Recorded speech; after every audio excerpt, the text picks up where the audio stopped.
Conversations intends to present either interesting people or people who've done interesting things. And tonight we're fortunate enough that we have guests who have done both.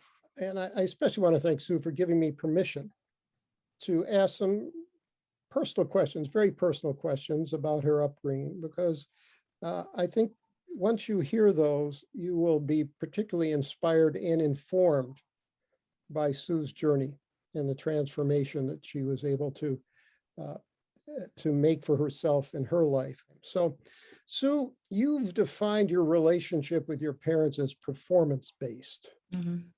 Could you tell us what that means?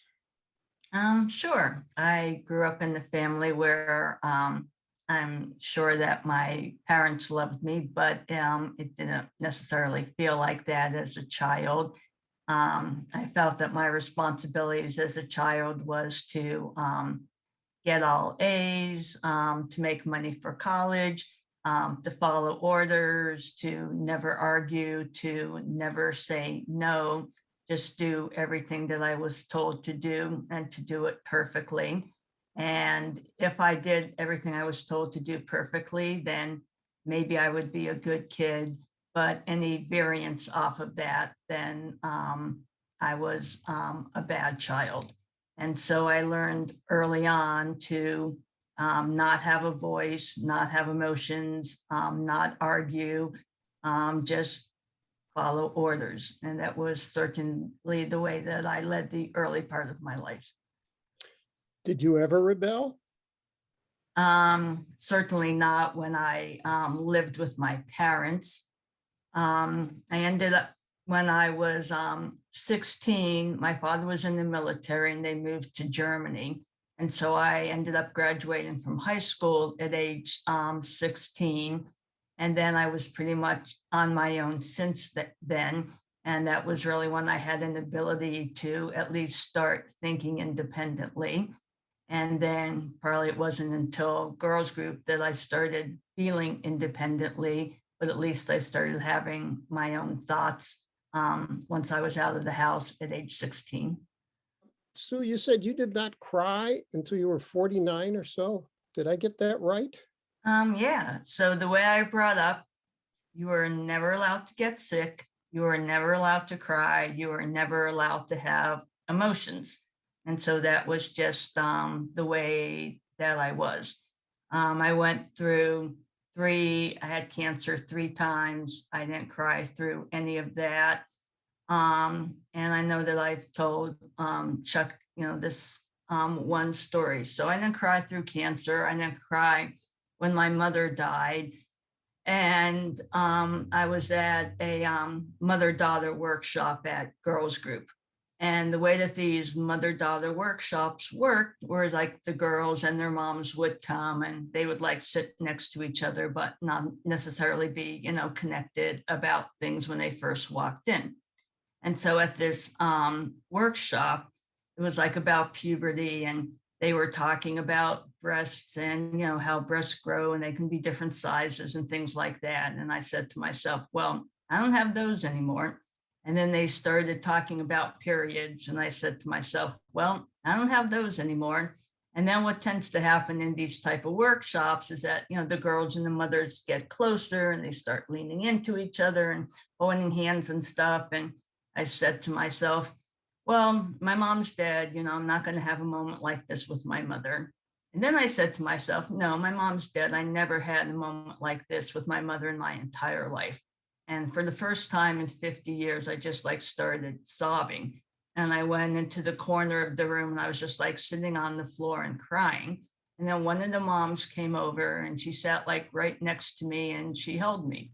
And then another 10 minutes later, a different mom came and sat on the floor with me, and the first mom went back to the circle. And so for 2 hours, I sat on the floor at Peace Neighborhood Center and sobbed like I never had in my life, where all the mothers of these girls just nurtured me in a way that I had never been nurtured before. And then that just sort of opened up the floodgates. Tell us a little bit about your education. Sure. So I ended up going undergraduate to Ithaca College in upstate New York. I was dating this nice Jewish boy that my mother wanted me to marry. He went to Cornell. My mother found the closest school to Cornell, and I went to school there, and I studied accounting. So then when I was at Ithaca College, then I thought I would just like move to New York City. Well, because this is where some of the great mentoring stuff starts. So like part of my story is I like always pay honor to the people that brought me to where I was. So when I was in college, I had a mentor, and her name was Malva Slocum Burns. And she said to me, well, what are you doing after college? I said, I'm going to go to New York City and work in public accounting. And she said, well, why don't you go to business school? And I said, well, my mom said that kids like me don't get into good business schools. And if you don't get into a good business school, like, what's the point of going? And she said, I'm friends with the dean of the Cornell Business School. Go talk to him. So I went and talked to him, and he said, all right, I'll let you into Cornell, but I want you to apply to the top 10 business schools in the country. And you get into Harvard, go there. It's the best. So I applied to the top 10 business schools. I got into the top 10 business schools, and I decided to go to Howard because this guy told me so. So when I told my mother, she goes, there must not have been too many women that applied this year. But I went to Harvard, like Malva Slocum Burns encouraged me to do. And then that, set me off on a pretty good business type of trajectory. Why the automotive industry? It wasn't particularly welcoming in general to women and to Jews at that point in time. Why did I choose? Because the recruiter from Chrysler was a guy named Dave Zimmer, who was just like a great recruiter. It was like the days of Lee Iacocca. It was like, things were happening in Michigan then. So I just thought I would like go be a summer intern at Chrysler the summer of 1982. I met people who are still my closest friends. And so then I just came back, and I loved being in Michigan, and I had a great career. And so I never left. And were you treated, Marcy, you can chime in on this too, the same as the men? I do remember a Missy comment at one point you shared with me. Oh yeah, one of my first classics was, so I figured, well, if I'm going to live in Michigan, then I'll like go be at the plant. So I was like working at Jefferson Assembly Plant. And so, so they had the first management meeting there, and I walked in, and there were like no other women there. And the plant manager looked at me and goes, little Missy, you're going to have to leave the room. And so I was like, kicked out of my first management meeting after graduating from Harvard Business School because they didn't have women in their meetings. So tell me about the questions, if you remember them, and if not, I'll quote them back to you, that you were asked, or that were asked when you were in a meeting at Peace, perhaps, or somewhere, that really changed your whole view on what you wanted to do with your life. You remember? Yeah, sure. I remember that story. Yes. So when I moved to Ann Arbor, I just wanted to get involved in the community. In my ideal world, I was going to find some middle school girls who could do exactly what I wanted to do, read books, journal, and go on hikes. So that was my goal. And so I met one group of young women at Peace Neighborhood Center, and another group of young women at the Women's Center. And then myself and a couple U of M social workers, we just started, doing things with girls, just taking them on field trips and having discussion groups. So in one of the early discussion groups, we had this thing called a magic box, and you could like write whatever question you wanted and throw it in the magic box. And then the social workers let me take out the first question. And so the first question that I took out on my first day said, why do men rape young girls? Why don't they rape women their own age? And I just like started hyperventilating. And I said to the social workers, oh my God, how are we going to fix this? And they said, oh, we aren't here to fix problems. We're here to provide a safe environment to talk about problems. So it's just like the most mind-blowing concept to me, because I never had a safe environment to talk about a problem in my life.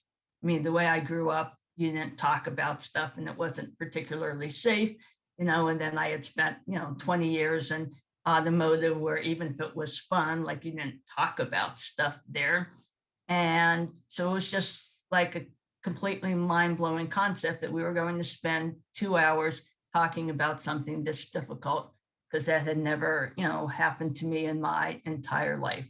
And it definitely changed the trajectory of my life, that, you could talk about things that were painful. You could talk about stuff and you didn't have to have the answers. You could just talk because you needed to talk, and people would listen, and they might not have the answers, but you could find your voice, you could speak your voice, you could share your voice, and it would help you through. So, I mean, nobody could really solve a problem that day, but just knowing that there was a safe place to talk about it, and people understood, and people related, and people still loved you when you shared your truth.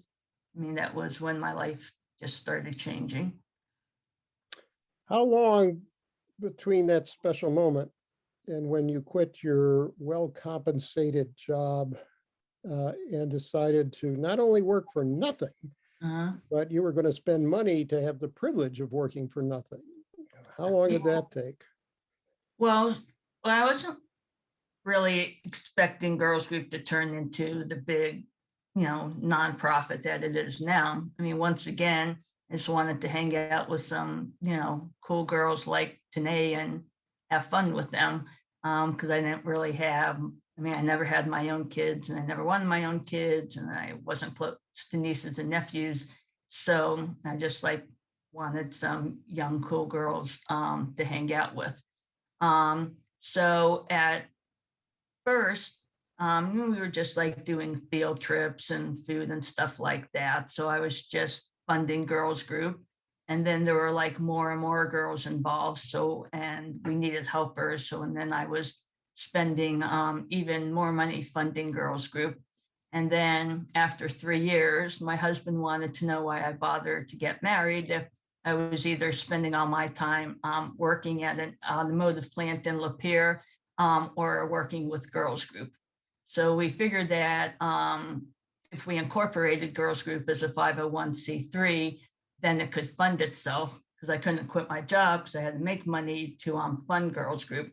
But then once it was incorporated, then I quit my job to do it full time. Tell us about Girls Group. What's the mission?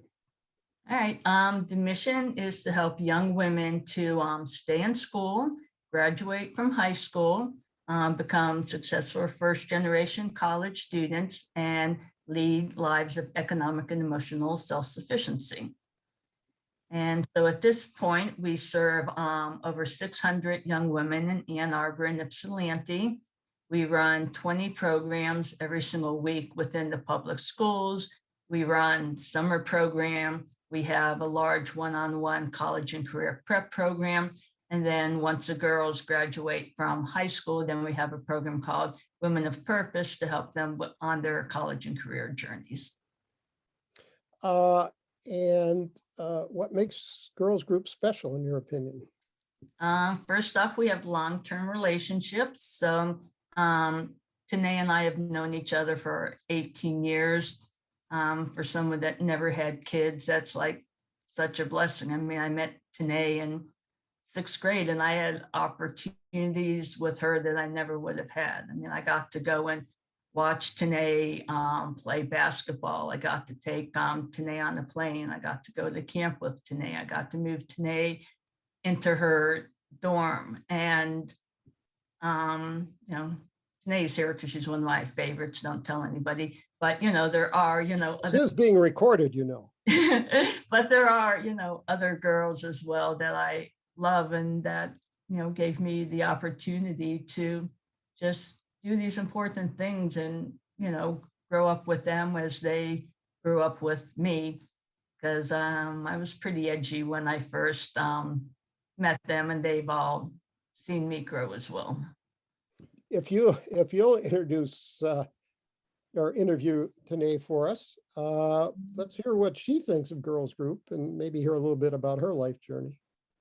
All right, that's great. All right, so Tonis, I was just spending some time just thinking about you and like writing some notes and just like wondering like how you became the amazing woman that you are now. So one thing about Tanae, like even when I met her 18 years ago, like Tanae wasn't necessarily like other girls. I mean, Tanae has never been anybody that's been into drama. I mean, Tanae has been like such a fighter and such a positive person and somebody that was always good at setting boundaries. I mean, like one pretty clear example is like Tanae was like a mind-blowing basketball player at Pioneer. And then at one point, Tanae decided I have to make money for college. And she said, I can't play basketball anymore. And the coaches are, but wait, you're the best person on the team. You have to play. And Tanae's there, no, I made my decision.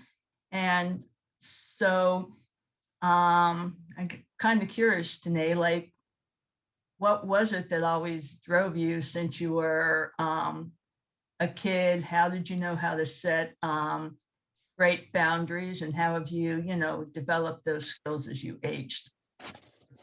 And so take it where you want to. Sure.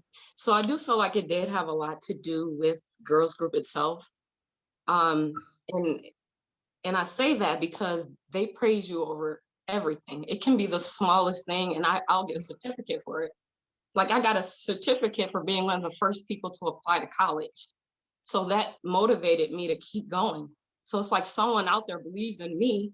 So like, keep going. So that's always been my mindset. Just keep going. I can do it. I know I can do it. And I've been doing it. So.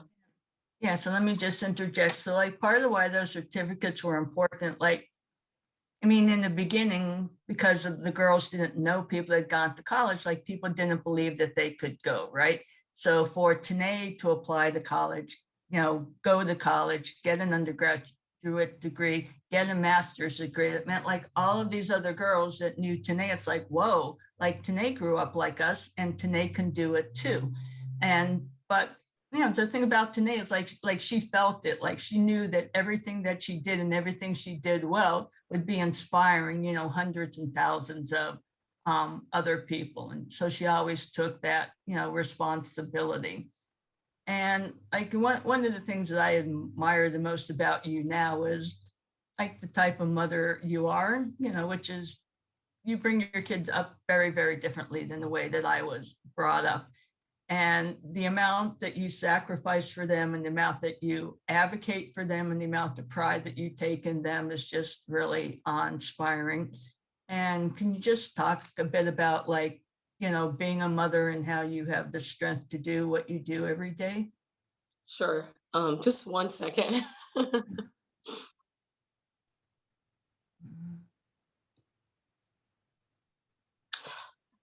Okay, so like she mentioned, I did get an undergraduate in social work, and then I went on to get a master's in social work, just thinking of more ideas to make more money. During the master's program, I actually found out that both of my kids were autistic. Not just one, but both of them. So I kind of had to put that to the side. I had to stay home with them. Currently, that's what I'm doing now. They have ABA therapy Monday through Friday for several hours. So right now my pathway is completely different. I just currently started a new business. I'm trying to make that come off the ground now. It's a cake jar business. So my point is I never stopped. Like I still strive to keep going, even though my lifestyle is completely different. So. But the other thing I'll say is like, other people have problems with their inherent, problems with their children. And sometimes people try to just outsource that. But Tanae was relentless in terms of finding the very best help, for her children. So, well, you don't have to be here, we're here. And Tanae's there, well, no, like if you're doing all the work and I don't know what's going on, then how am I going to take care of them when you're not here? And so, I mean, Tanae she couldn't be in the room, you know, with the kids and the teachers, but she could be in the room next door. So she could at least be learning something, so that like 24/7, the kids had like, you know, all the attention that they needed. So, I mean, Tanae has just been that type of person. I mean, dedicated to everybody that she loves, even while she was young. And something just came up on chat. So someone wanted to know a little bit about the cake jar business. Oh, so it's a pretty cool business, but there might be people here that might want to buy some. So make sure. Sure. So the business is called Creamy Cake Layers. Right now I have about 9 different flavors. 2 of them are seasonal. The popular ones, I actually just did a big pop-up this past weekend, and I featured about 7 of them. I have a lemon cream one that has like lemon, everything is made from scratch, by the way. And they're all made of cakes, except for the banana jar that I have. It's made out of banana bread. That one has banana bread, banana pudding, a cream cheese mixture. And I have a really popular one called strawberry cream. And that one basically tastes like a strawberry cheesecake, but it's made with cream cheese pound cake, strawberries, and a cream cheese mixture. And these are prepared in a jar? So I make the cakes, of course, first, and then I cut them up, and then I make the cream cheese, you know, separately, and then I put them all in a jar, layered. So that's why it's called Creamy Cake Layers, because everything is layered in a jar. So you don't have to bake it. You just literally eat it out of a jar. Sounds good. If there are any scraps, I think Big Al and I are interested. Sue, we sort of hijacked your interview. Is there anything else that you'd like to explore with Tanae? Well, I'll make sure I ask at least one more question. So I remember when I took Tanae to Ferris State for a college tour, and that exact moment, then Tanae decided, oh, I'm going to Ferris State. And then went there and had like a really good 4 years there. But like, how were you able to decide in that one day that you were meant to be at Ferris State? I love how small, I don't like big classrooms. I kind of like that one-on-one, even though, you know, it's not one-on-one, there's a little bit more people in there, but I like the smaller environment. I just feel like I can connect more with the teacher, my classmates, versus 100 students and the professor barely knows your name. So I automatically just knew I was gonna fit in. So. Yeah, like I know at Girls Group, you know, now we spend like a lot of time talking about learning styles and advocating for ourselves, but Tanae could have taught that back in the beginning. So like one of the great things about Tanae is she never gives up. So if Tanae didn't get a good grade or didn't have a good test, she would like be in school the next day and saying, you know, can I take it over? Can I do extra credit? What do I have to do to get an A? And so like I learned a lot from watching Tanae, and she's sort of been like a role model in terms of, you know, what we try to teach, how we try to teach kids where things aren't, you know, always intuitive. Like Tanae always finds a way to make things work, and she's always positive, and she's not afraid to ask for help. Oh yeah, that's pretty funny. Somebody says Tanae is tenacious. Yep. That's funny. That is really funny. I actually got that name, Tenacious. I have it on like a little basketball paper plate. Back in, I think it was about 6th grade. One of my coaches gave that to me as a name because he just defined me that way. And I actually carry that name to this day. So that's just a coincidence that you were thinking of that. Yeah, or the word in Yiddish is beschert, which means intended. I mean, it was just beschert that you eat Tanae because you're always tenacious. Thank you. I appreciate that. Yeah. Sue, I know mentoring is a big part of Girls Group. Can you tell us what that is and how that works and who does the mentoring? Sure. Yeah, we have 11 full-time staff. We can have up to a dozen interns from U of M, Eastern, and Wayne. And So even though most of the staff are social workers, then we don't do therapy, but we kind of use the terminology, meet a girl where they're at. And so we provide a listening ear, we're non-judgmental, we provide one-on-one support, and then we work in groups to create positive peer pressure environment. And so like meeting a girl where they're at is definitely like one of the things that I had to learn at girls group. You know, basically all I knew about kids was the way that I was brought up. You know, if you micromanage a child, they too can get into Harvard. And that was about like all that I knew about child rearing. But like what I learned is that if you meet each girl where they're at, then everybody learns how they do best. You know, so, you know, what I learned from Tonis is you don't have to be the most brilliant kid to have the most successful future. You know, you have to believe in yourself. You have to accept responsibility for stuff. You have to feel comfortable asking for help. And so we work with lots of girls. I mean, we work with some girls and, you know, they got through U of M and they just needed, you know, more coaching on, you know, how do you build friendships or how do you work on social emotional issues? You know, then we have some girls and it was like pretty hard for them to get through high school. And we basically help them, you know, with their homework, advocating with teachers. And everybody needs something different. I mean, maybe they need to learn how to talk to their parents or have a friendship or pick themselves up after a bad day or stay away from relationships.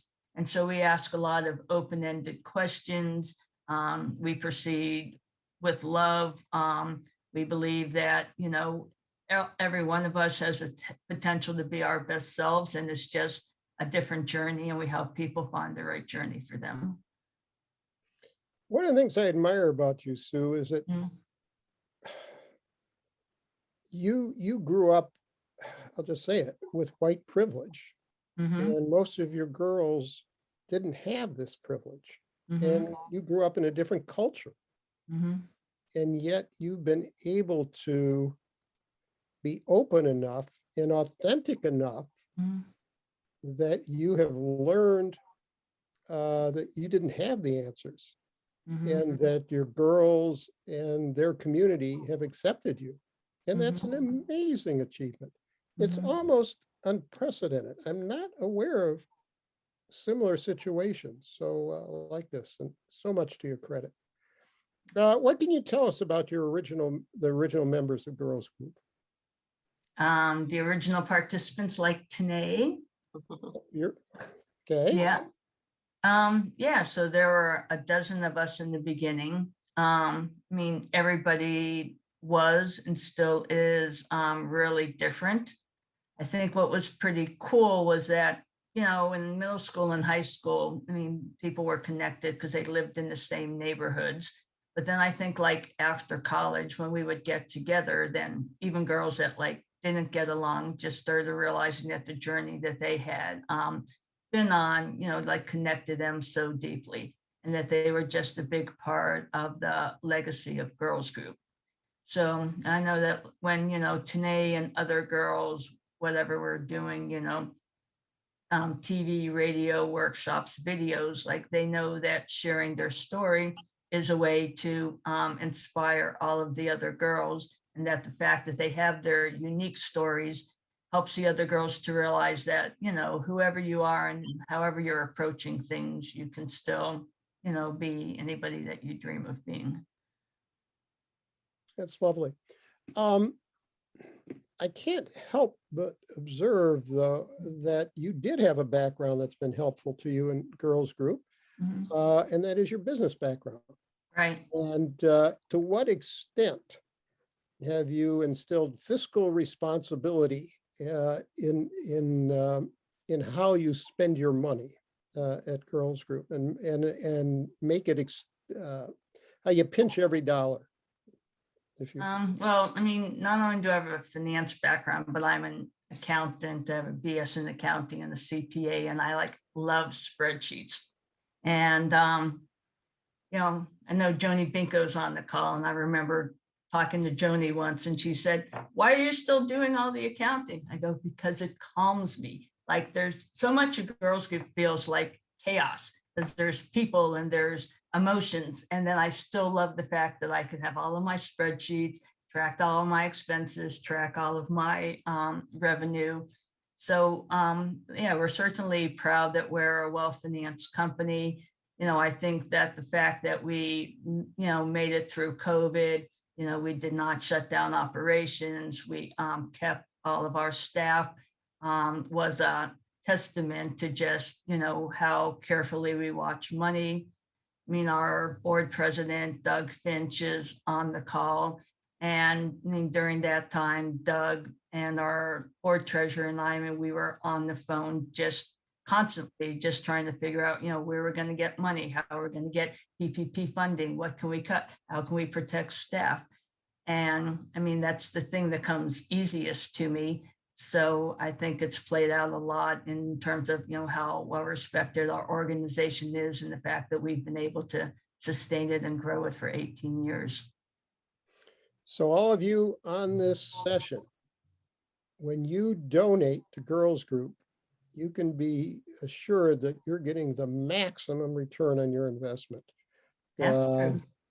Okay, and go to girlsgroup.org to learn more about and hopefully donate. I'm not going to tell you it's a great organization. If you don't understand that by now, you wouldn't, my telling you so wouldn't make any difference. So Sue, what do you think your parents, if they were alive, would say about what you've achieved in your life? Yeah, I mean, I think they would be proud. I think everything happens for a reason. I know that part of why I didn't want to be a parent is that I didn't want to be my mother. And I started Girls Group before my mother died.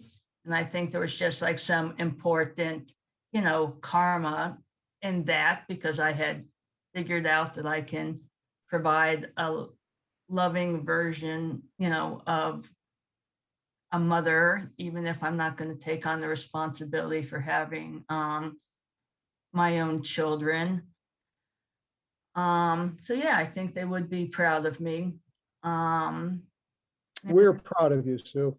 Thank We're very you. proud of you. Thank And you. how would you like to be remembered?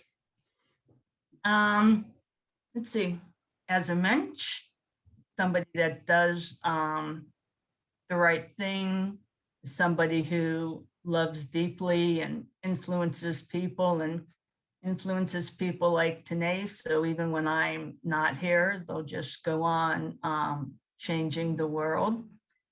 Yeah, and I try to be, positive and proactive and just keep things rolling and, just like Tonis does. Yeah.